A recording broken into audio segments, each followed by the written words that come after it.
আসসালামু আলাইকুম। বাংলাদেশ গ্রাম পরিষদ নিউজ সকলকে স্বাগতম। আপনারা দেখতে পাচ্ছেন বাংলাদেশ গ্রাম পরিষদ নিয়ে আবার একটি নিউজ তৈরি করেছে সময় টিভি। সেখানে তারা নিজেদের ওয়েবসাইটে এই বাহিনীটির দুঃখ দুর্দশার কথা তুলে ধরেছে। আপনারা দেখতে পাচ্ছেন সময় টিভি এবং সালটা কিন্তু 11ই মে 2026। দেখতে পাচ্ছেন 7,500 টাকা বেতনে জীবন চলে না গ্রাম পুলিশের। এবং তারা বলেছেন সারা দেশে গ্রাম পাহারাদার হিসেবে নিযুক্ত রয়েছে গ্রাম পুলিশ চৌকিদার।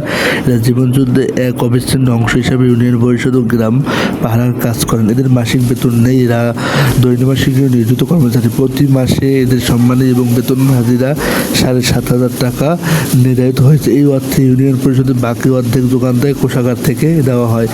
এদের চাকরি শেষে মারা গেলে 15,000 টাকা দেওয়া হয় এবং একজন গ্রাম্য চৌকিদারকে 60 বছর বয়স পর্যন্ত চাকরি করেন। এতে জীবনের গ্লানি অনেকটাই শেষ। জীবনের চিত্র এদের মান প্রজাতন্ত্র সর্বশেষ ধাপ। তবে এদের কাজ ও পরিষদ গ্রাম পাহারার মতন ব্যাপক জনগুরুত্বপূর্ণ। এবং কথা হয়েছিল লক্ষ্মীপুরে কমলাগড়ে গ্রাম পুলিশের কালিনীগি খোকনের সঙ্গে। সে বলেন, চৌকিদারের চাকরি একটা জীবনের সঙ্গে সংগ্রাম বা যুদ্ধ করা। মাসে 7,500 টাকা বেতনে তাও পায় না এবং কখনো মাসে 4 মাসও হয়ে যায়। পরিবারে কিছুই চলে না ঠিক মতন। জীবন জীবিকার সংসার রীতিমধ্যে যুদ্ধ করতে হয়। এ জীবনে কোনো দাম নেই। চৌকিদারগণ সমাজে মূল্যহীন এবং মানুষের হিসেবে বিবেচিত হয়।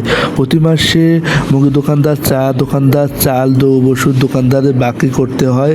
দোকানদারিরা হাতে পায়ে ধরে সদাই নিতে সংসার চালাইতে হয়। মাঝে মধ্যে না খেয়েও থাকতে হয় এবং জীবনযাপনে অভ্যস্ত হয়ে পড়েছে। এমন চাকরি করে যেন কোনো কিছুই দিকদক্ষিণ নেই বললে চলা যায় দুঃখী বাংলাদেশ গ্রাম পুলিশদের। এছাড়া বিভিন্ন কথা বলা হয়েছে। এই নিউজটিতে বলা হয়েছে, চলকালীন দোপাদার মেজবা বলেন, বেতন পান 3 মাস পর পর, আবার মাঝে মধ্যে 4 মাসও লাগে।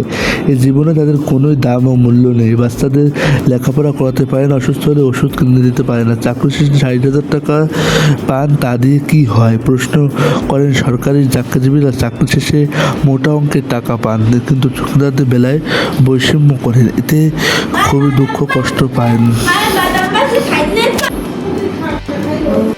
এছাড়াও আরও পুলিশ সূত্রে জানানো হয় যে প্রতি সপ্তাহে তাদের একদিন থানা হাজিরা দিতে হয় এবং অনেক কষ্ট করতে হয় এবং গ্রাম পর্যায়ে তারা কাজ করে থাকে এবং আইনি সহযোগিতা করে থাকে। বিভিন্ন সময় আসামিকে ধরার সময় তারা আইনিভাবে সাহায্য করে থাকে। এছাড়া সকল ধরনের গ্রামের কাজ করে থাকে এমন কথাই জানান এই গ্রামের কমলাগঞ্জ থানার ইনচার্জ ওসি মোহাম্মদ ফরিদুল আলম। গ্রাম পুলিশ যে বেতন পায় বা যে সম্মানী পায় তাতে বর্তমান বাজারে নিম্ন এবং বেতন বলাও যায় না। এতে বেতন চাকরি দুটোই বৃদ্ধি করা হোক, এটাই চাচ্ছি।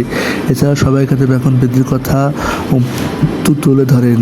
তো এই ছিল আমাদের গ্রাম পুলিশের এই নিউজটি। আপনারা সম্পূর্ণ দেখতে পারলেন। সময় টিভি থেকে নিউজটি কিন্তু প্রচারণ করা হয়েছে।